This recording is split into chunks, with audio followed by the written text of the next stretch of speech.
I'm Z Clark, and as Black people in the workplace, it can be really challenging to build up the courage to speak up for change.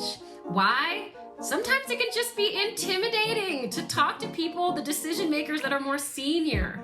But also, we don't want to be associated with certain stereotypes. For me, the angry Black woman stereotype. But we don't want to be seen as a complainer, a whiner, and so often it's easier to just not speak up for change.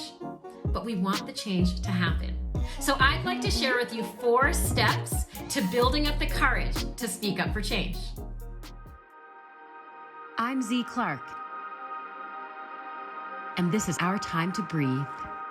Step number 1 is get calm and grounded. When we're angry, when we're stressed out, we're not going to be able to think straight. So get calm and grounded first so that you can come up with an action plan. There are many ways to get calm and grounded. My recommendation is the 3-part breath for grounding, which you can find a guided video on my YouTube channel. But also just finding a quiet time and place to think. That's the first step, get calm and grounded. The second step is to strategize and plan, because sometimes we just want to immediately say the thing.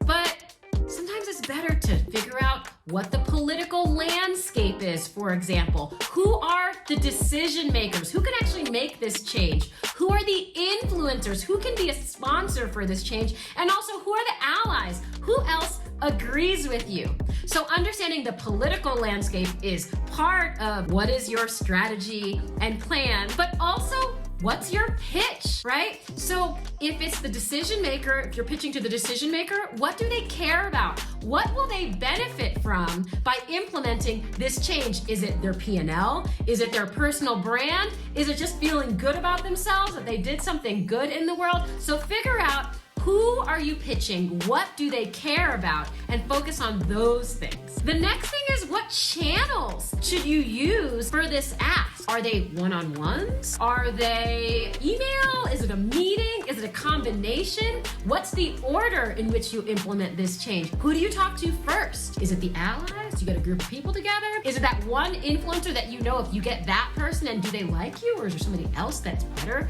for them to talk to them? So really understanding this landscape and coming up with a specific plan. What is your pitch? And what's the order that you're going to talk to folks? Step number 3 is to breathe. I'm always talking about breathing, I know.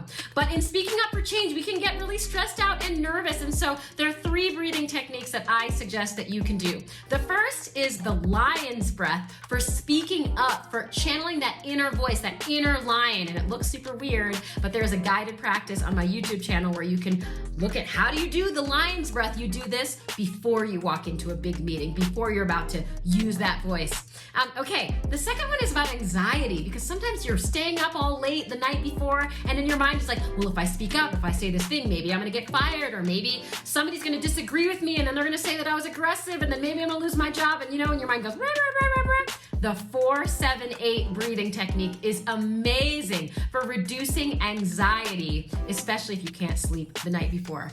And lastly, sometimes we just get nervous. You're in the meeting, you're sitting in front of the people that you want to convince to make this change, but your heart rate's going like this, and then you feel the sweat come from your armpits, and it's just your breath is going real fast. And in those moments, I invite you to do the belly breath. That's when you take a deep inhalation and you allow your belly to fill up like a balloon. And as you exhale, you let that belly come towards your spine.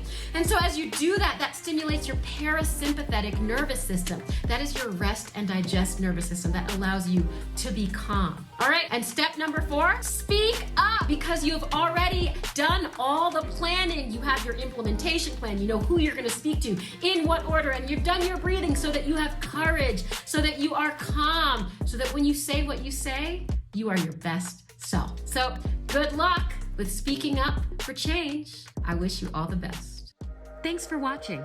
If you enjoyed this video, or if you think others might find value in it, feel free to share, like, and subscribe.